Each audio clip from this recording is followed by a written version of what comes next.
It's a saga of sex, drugs, mayhem, and rock and roll. People getting killed, that was a normal thing.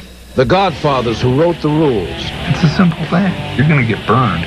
The Beach Boys, Guns N' Roses, and the Madman. We've made Charles Manson a star. Ronnie Spector's Longest Fight. He may as well have put a bullet to my head. The rock star who was tricked out of his band. They went past the rock bottom right to the crevice of hell.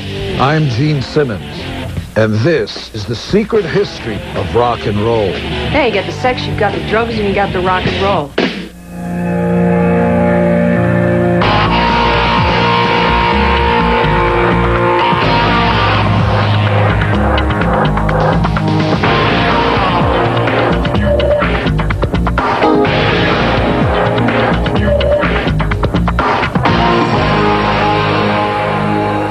Throughout its history, rock and roll has flaunted an outlaw image, from Elvis and Jerry Lee Lewis all the way to Eminem. But you might not realize that beyond the pose, behind the hit records, true criminality has ruled and shaped the soundtrack of our lives. It's a world full of dirty deals and shadowy figures. Even the most notorious mass murderer can have a special place in the secret history of rock and roll.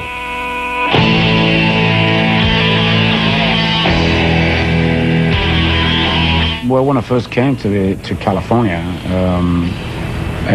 as it happened, I was backstage with Jim Morrison at the Fillmore. And one of the first things Jim said to me as he was pumping my flesh was, "It's cool up here, man, but L.A. is really where the devil is at."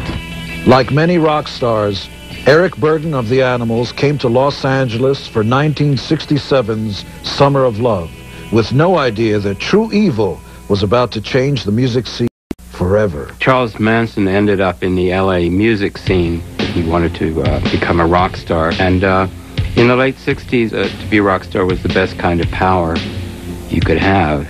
David Dalton was on the scene as a writer for Rolling Stone magazine, and he was close friends with a man who'd become Manson's unlikely mentor in the rock and roll business, a Beach Boy. Dennis Wilson of the Beach Boys picked up two of the Manson girls hitchhiking, and they took him to the Spahn Ranch where Manson had his headquarters. And of course Manson immediately saw in Dennis Wilson somebody who could really get him into the music scene. Dennis Wilson eventually invited Manson and his girls to move into his house on Sunset Boulevard. Dennis was a true wild child, and we'd get a little drunk and stoned or whatever, and he would say things like, "Charlie is really cosmic, man." Well, he listens to Beatles records and he gets messages from them. He played Helter Skelter and Piggies, and he tried to explain what Charlie saw in these tracks. Dennis Wilson must have heard something in Charles Manson's music, because he convinced the other Beach Boys to record one of his house guest songs. Dennis Wilson bought one of Manson's songs called "Cease to Exist," and it was recorded on the Beach Boys' 2020 album. Cease to exist. Yes, there's an actual Charles Manson composition on a Beach Boys album, but you wouldn't know it because Dennis Wilson took credit for the song himself. And he changed the title of the song to "Never Learn Not to Love." And when Manson saw that Dennis had changed the title of the song, he got very upset. But Dennis Wilson's biggest mistake was introducing Manson to his friend Terry Melcher. Terry Melcher produced records for groups like the Byrds and Paul Revere and the Raiders. He was also the son of Doris Day. Terry recorded Charlie singing his songs, and he promised him a record contract, which eventually he reneged on. And, Charlie, of course, was, enraged at this. What followed was one of history's most infamous crimes. In August 1969, Charles Manson sent his followers on a mission to murder. 5 people were slain at the home of director Roman Polanski and his bride, Sharon Tate. Polanski was in Europe at the time. His wife, 8 months pregnant, was among those killed. The couple had moved into the house only weeks earlier.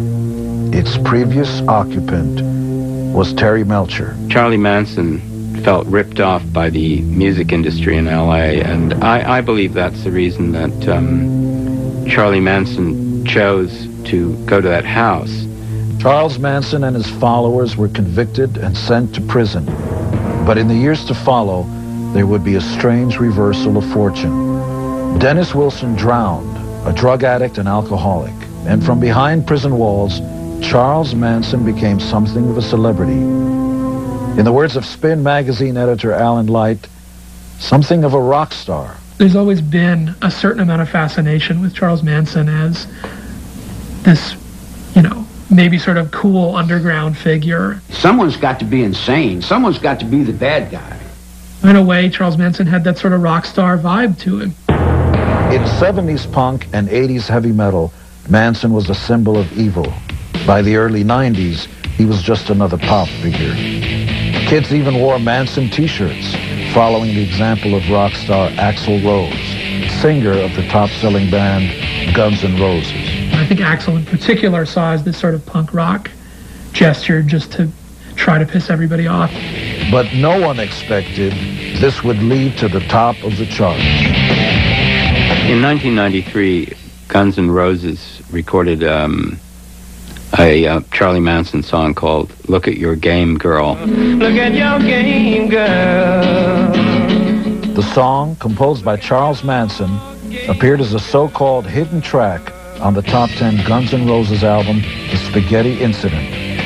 The song wasn't even listed on the cover, but royalties were still owed to the writer. He got the publishing rights on a song on a multi-platinum album. In maximum security prison, convicted killer Charles Manson stood to collect hundreds of thousands of dollars in songwriting royalties. There was immediate public outrage and protest led by Sharon Tate's sister, Patty. From what I've heard some young people speak about, they think that Charles Manson is this really cool, weird guy, and this is what Axl Rose has allowed to happen. Ricky Rocket of Poison saw the method behind the apparent madness. I thought it was a brilliant move, personally. Why?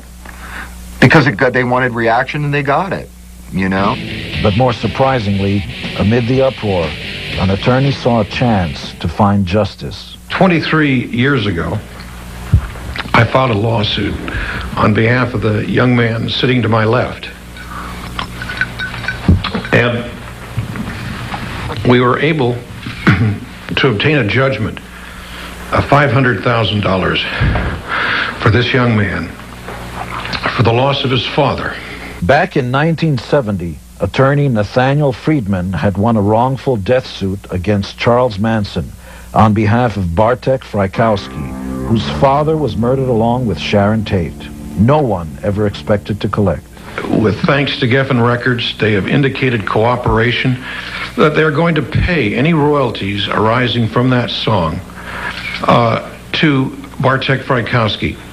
Because of the judge's ruling in 1970, Guns N' Roses record label diverted Charles Manson's royalties to the survivor of one of his victims. It seems the American justice system has its own way of working things out. And I'm grateful for that.